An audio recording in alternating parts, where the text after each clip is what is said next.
This is NDTV and you're watching NDTV Prime.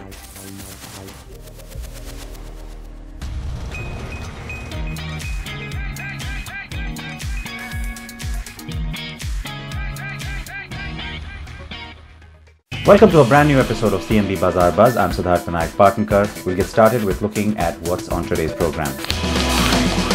The Royal Enfield Thunderbird 500X, we have its full review. BMW has a special initiative at its plant in Chennai. And speaking of BMWs, we have two of the BMW bikes going around the world from India.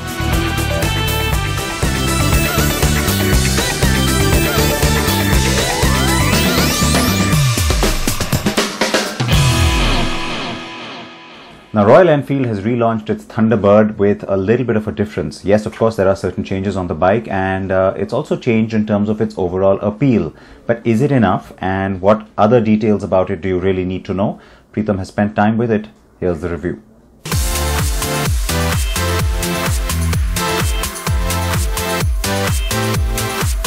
The Royal Enfield Thunderbird doesn't quite sell as much as the Classic or the Bullet series, and now Royal Enfield has done what could give the Thunderbird a shot in the arm to make it more appealing, more stylish, and target buyers who have been using Royal Enfield bikes for daily use in and around the city. It's the first factory custom inspired motorcycle from the Royal Enfield stable, and it gets new colors and new styling. The shiny chrome has been ditched in favor of a blacked out look. The pillion grab rails are neatly tucked on the side of the seat, which is now a single unit with new material and color coordinated stitching. The front forks are blacked out too, and for the first time in a Royal Enfield bike, the Thunderbird X gets factory fitted alloy wheels and tubeless tires. Another first. The wheels get a color coordinated strip around the rim, and the handlebar is all new and is now a flat blacked out straight piece. But not much has changed on the inside. The Thunderbird X gets the same chassis, same suspension and same engine. And the one we're riding, the Thunderbird 500X, uses the same engine as the standard Thunderbird, so ride quality is pliant and feels familiar, soaking up road imperfections and bumps with ease. The handlebar design is new and it's a flat single piece, and that has changed the riding position somewhat, but only for the better. The front end feels more communicative and begs you to ride it in a slightly sporty fashion. But the foot pegs scrape too soon around the corner and the engine gives a familiar feeling. Although it makes decent power figures, the engine doesn't like being revved. 3500 RPM and below, or about 80 to 90 km per hour, is where the Thunderbird 500X is happiest. Any more revs or speed and the vibrations start creeping in, making it not so pleasant after a few minutes of high-speed riding. So we've been riding the new Royal Enfield Thunderbird 500X today. What's changed? Not much really. Same engine, same chassis, same ride quality. A little different is the riding position because of the handlebar. It's flat and wide, quite easy to maneuver in the traffic. Very nice feeling there. New colors, looks very nice and fresh. What could have definitely improved the build quality? You can see a very nasty looking wedge on the tank here. Brakes, it's got disc brakes front and rear, but the feel of the brakes could have been a little better.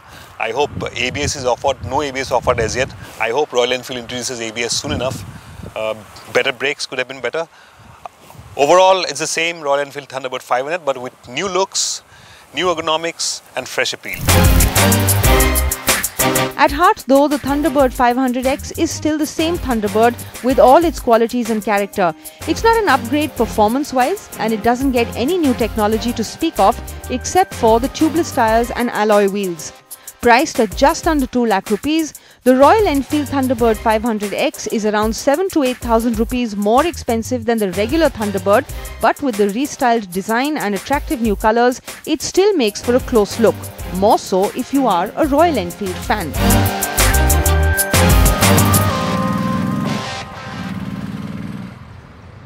We'll have more on that bike and how it compares to others in the market. In fact, if you're shopping in that segment, we'll pit it against its rivals. That's on next week's show. Now we'll move on and talk about the BMW plant in Chennai. There's a lot that's been happening there in terms of expansion and even new tooling over the last few months. In fact, over the last year, I would say. And now there's a special CSR initiative from BMW that we thought was interesting enough to bring you. What BMW has done is essentially provided some of its engines to technical training institutes so students can get a hang of some of this new technology that's coming into the country.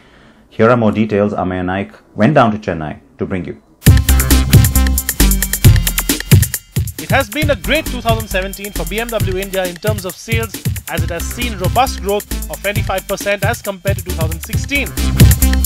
The company sold 9,800 units, and spearheading this growth were the X1, the X5 and the newly launched 5 Series, all of which are produced at the company's manufacturing facility in Chennai. It's always great to be part of a company's manufacturing facility. And look behind me, you can see this is a playground for someone like us, or someone like me rather, where you see everything out in the open, see how a car is being made. Behind me, there's a special place because that's where the body gets integrated into the engine. That's the marriage bay, as it's called. This is BMW's Chennai Plant, and it has been here for 11 years. Currently produces 8 cars locally, and the Countryman is coming this year itself. The new Countryman is coming this year, and the X4 too will come by 2019. But if you look around, it's a brilliant facility. It's fun to be around with. 46 units per day is what this facility is capable of doing. And well, I can't wait to go back and take a look at how the assembly happens.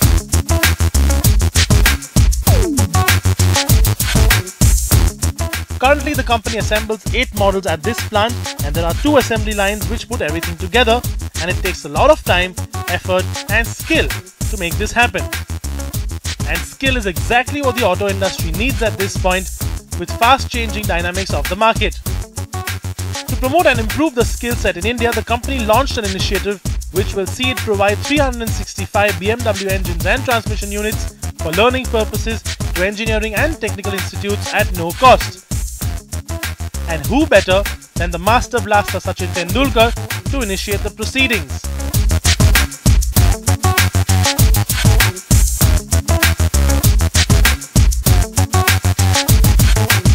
Last year when we declared a strategy of Power to Lead, we clearly said that we want to be leading the industry in the way we do things. We want to be a benchmark. So I think today what we launched, the Skill Next initiative, is part of that bigger framework or umbrella, you call it.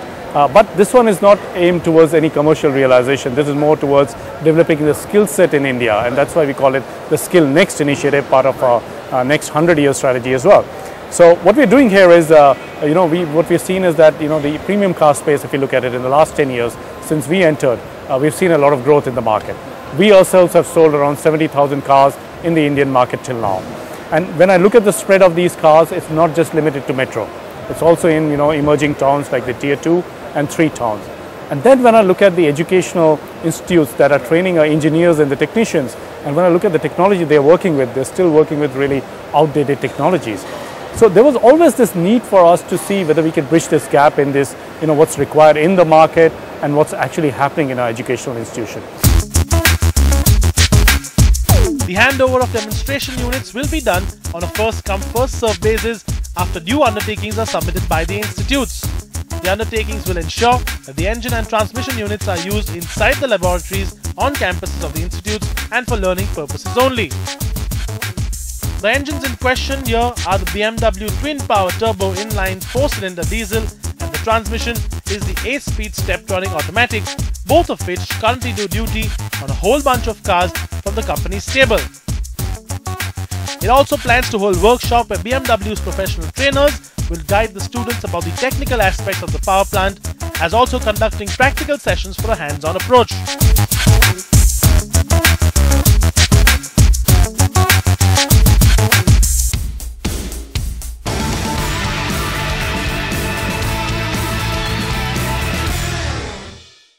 Jaguar Land Rover back to its winning ways, and no surprise, the Velar driving home with the World Car Design Trophy 2 years in a row. Dr. Speth, it's great to see you, and many congratulations. First of all, thank you very much. We feel very honored, and it's also proof that we are on the right way. And the difference makes that Jaguar has always delivered outstanding vehicles with characters, with capability, but also with technology. And this Velar again proves that this is the right recipe, this compelling combination of British design and really engineering integrity. The fact that, I mean, it wasn't a double win like last year for you, I know, but even the fact that the Velar was a finalist for even the World Car of the Year, it represents what's happening in the market. I mean, it's not just about SUVs, but it's also about a certain kind of SUV, isn't it? Yeah, it's also about different categories of cars, and therefore we really value also the World Car of the Year was very, very highly, because there are 82 assessors checking the vehicles and checking it in detail. So for us it's really an honor to receive this award. Now, so thanks a lot. Now, and we're very happy with I think all the winners. Tell me this: when you approach, you know, the Velar, before you brought it to the market, there was a lot of talk about the Range Rover family. You know, is there space for one more member? The success that you've already seen with the car, that kind of proves to you that you're on the right track with the Evoque, the Velar, the Sport, and then of course the Range Rover. Below the mother brand of Land Rover, we have three families. The Range Rover family, and I guess we've done now a lot for the Range Rover family with a clear hierarchy and a clear product portfolio. In addition, we also have done now and developed vehicles on the Discovery side, the Discovery, but also the Discovery Sport. And wait, there's also a third pillar coming. Coming soon, and we can't wait. I can tell you. One last thing I have to ask you, as always, about the Indian market. We keep looking for, you know, even more acceleration and aggression from you in terms of local production, and also, of course, expanding your base in terms of numbers of cars sold every year. Post, I guess, you know, Brexit, there's a lot of talk about what happens with Slovakia, with Brazil, but what about India? Where does India fit into the long-term plan? At the end of the day, in India is Tata. And Tata is absolutely our mother company, so we feel honored. And Ratan Tata really saved the company, as you know. And therefore we want to do special things in India. And it's great to be there. Nevertheless, we also have seen that the economy in India is not as fast developing as we all have hoped. And we hope now with this kind of steady growth with a GDP growth of 6 to 7%, in India, also from an economic point of view, the breakthrough is coming. Please be assured, we are prepared to expand following the economy. And you're excited with the reception for the I-Pace as well, globally? Absolutely. It's a huge direction now for the company. The I-Pace is very well received all around the world, and we are leading in this kind of technology. And it's the very first premium battery electric vehicle with a tailor-made package using the freedom of the technology. And that makes such a difference. Taking care about safety, taking care about also range anxiety and all these kind of things which are coming up with new mobility. And now, based on the collaboration with Waymo, we have partnered up with the very best team in terms of future autonomous driving. And it will be a strong contender next year, I know, so thank you. Thank you. Thanks Congratulations again. That trophy looks great next to the Velar. Okay. Many congrats.